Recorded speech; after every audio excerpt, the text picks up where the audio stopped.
আজ সোমবারের দিনে বাড়াতে আল্লাহর এই জিকিরটি 111 বার করুন। 60 বছরের তাহাজ্জুদের সওয়াব হবে, 90 বছরের কবিরা গুনাহ মাফ হবে, ভাগ্য খুলে যাবে, দোয়া কবুল হবে, আশা আকাঙ্ক্ষা পূরণ হবে। সোমবারের দিন অত্যন্ত বরকতপূর্ণ একটি দিন, ফজিলতপূর্ণ একটি দিন, মাহাত্ম্যপূর্ণ একটি দিন, তাৎপর্যপূর্ণ একটি দিন। সোমবারের দিন সাইয়্যিদুল মুরসালিন, ইমামুল মুরসালিন, খাতামুন নবীন, রহমাতুল্লিল আলামিন, আমাদের হৃদয়ের স্পন্দন কলিজার টুকরা জনাবে মুহাম্মদুর রাসূলুল্লাহ সাল্লাল্লাহু আলাইহি সাল্লাম জন্মগ্রহণ করেছেন। সোমবারের দিনটিকে স্বয়ং নবী করিম সাল্লাল্লাহু আলাইহি সাল্লাম গুরুত্ব দিতেন। এই দিনে নফল ইবাদত বন্দেগী করা, তাসবিহ তাহলিল দোয়া দুরুদ ওজিফা আমল করা এবং কি নফল রোজা রাখাকে নবী করিম সাল্লাল্লাহু আলাইহি সাল্লাম পছন্দ করতেন। আমরাও যদি এই দিনটিকে গুরুত্ব দেন, এই দিনে নফল ইবাদত বন্দেগী করি, নফল নামাজ পড়ি, কোরআন তেলাওয়াত করি, জিকির আজগার করি, তাসবিহ তাহলিল পাঠ করি, রব্বুল আলামিনের দরবারে রুনাজারি করি, আল্লাহ পাক রব্বুল আলামিন আপনার আমার জীবনের সকল পেরেশানিকে দূর করে দিবেন, গায়বী সাহায্য প্রদান করবেন, দোয়াকে কবুল করবেন, আশা আকাঙ্ক্ষাকে পূরণ করে দেবেন। বরকতপূর্ণ এই দিন আমরা প্রত্যেকেই গুরুত্ব সহকারে ফজরের নামাজ সম্পূর্ণ করার পর নবী সাল্লাল্লাহু আলাইহি সাল্লামের প্রতি মহাব্বত রেখে, ভালোবাসা রেখে ছোট্ট একটি দুরূদ শরীফ মাত্র 10 বার আমল করব। আল্লাহ তাআলা আপনার আমার জন্য যে নিয়ামতটি প্রদান করবেন, স্বয়ং নবী করিম সাল্লাল্লাহু আলাইহি সাল্লাম হাতে ধরে আপনার আমার জন্য সুপারিশ করবেন, জান্নাত পর্যন্ত পৌঁছায় দেবেন।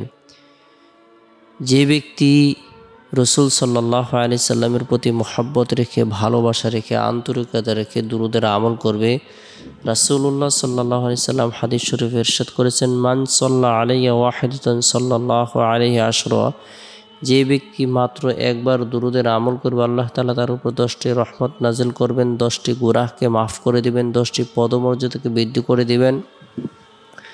গুরুত্ব সহকারে দুরুদের আমল করব, পরিবার পরিজনদেরকে আমল করার ব্যাপার উৎসাহ প্রদান করব।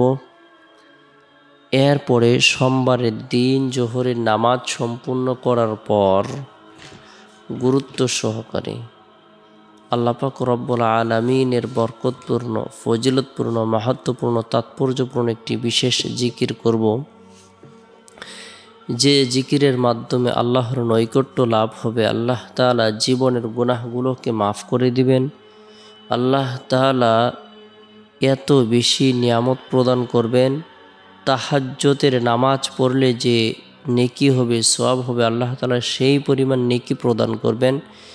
যে ব্যক্তি সর্বদাই নেক কাজ করবে, নেক আমল করবে, মুহসিনিন হবে, ইন্নাল্লাহু ইউহিব্বুল মুহসিনিন, আল্লাহ তাআলা সৎ কর্মশীল বান্দা বান্দীদেরকে পছন্দ করেন, ভালোবাসেন, তাদেরকে ক্ষমা করে দেন।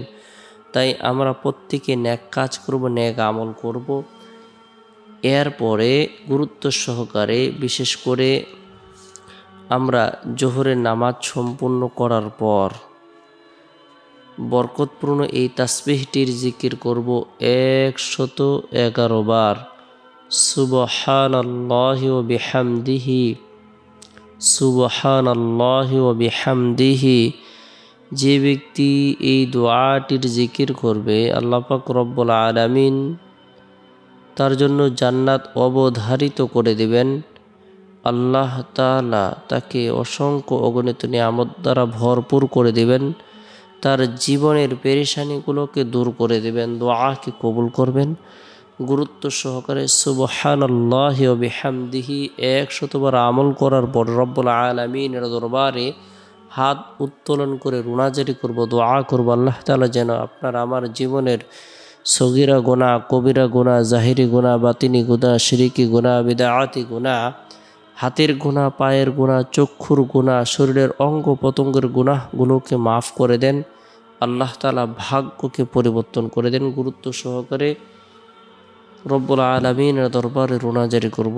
এরপরে সোমবার দিন আসরের নামাজ সম্পূর্ণ করার পর রাসূলের শিখানো বরকতপূর্ণ এই দোয়াটি 3 বার পাঠ করব, আমল করব। আস্তাগফিরুল্লাহ আস্তাগফিরুল্লাহ আস্তাগফিরুল্লাহ, আল্লাহ আমাকে ক্ষমা করুন, আল্লাহ আমাকে ক্ষমা করুন, আল্লাহ আমাকে ক্ষমা করুন।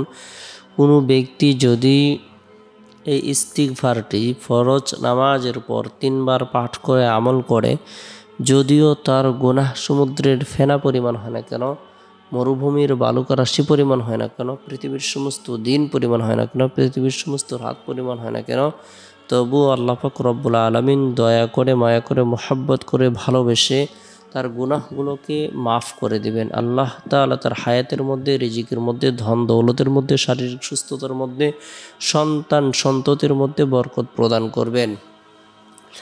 এরপরে সোমবারের দিন শেষ হওয়ার পর যে রাত আসে, এ রাতটি হলো বরকতপূর্ণ এবং ফজিলতপূর্ণ একটি রাত। এই রাতের মধ্যে বিশেষ করে আমরা যারা কোরআন পড়তে পারি, আমরা সূরাতুল মুলক তেলাওয়াত করব। তাবারাকাল্লাযী বিয়াদিহিল মুলক ওয়া হুয়া আলা কুল্লি শাইইন কাদির।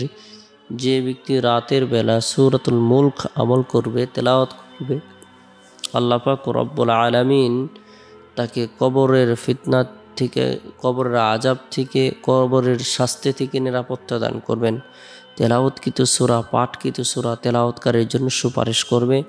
নিয়মিতভাবে যদি আমরা এই সূরাটি আমল করি, পরিবার পরিজনদেরকেও আমল করার ব্যাপারে উৎসাহ প্রদান করবে, আল্লাহ তাআলা আপনার আমার জীবনের সকল পেরেশানিকে দূর করে দিবেন।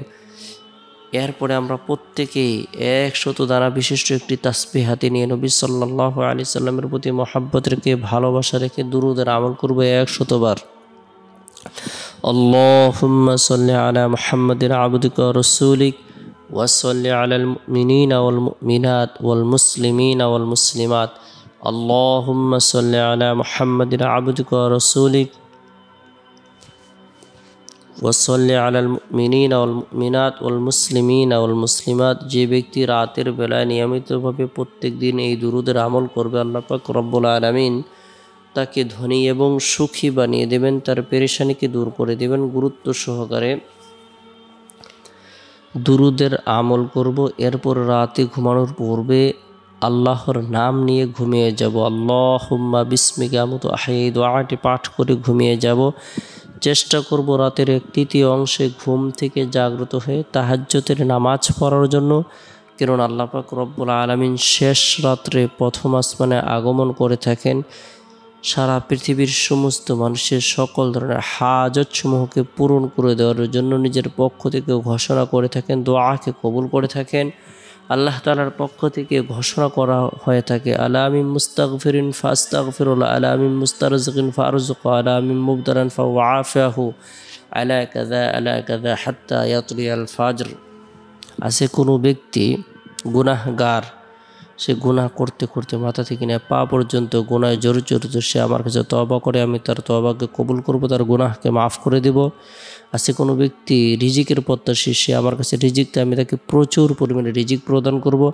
আছে কোনো ব্যক্তি ঋণগ্রস্ত, সে ঋণ থেকে মুক্ত হতে চায়, সে আমার কাছে বলুক, আমি তাকে ঋণ থেকে মুক্ত হওয়ার ব্যবস্থাপনা করে দেব।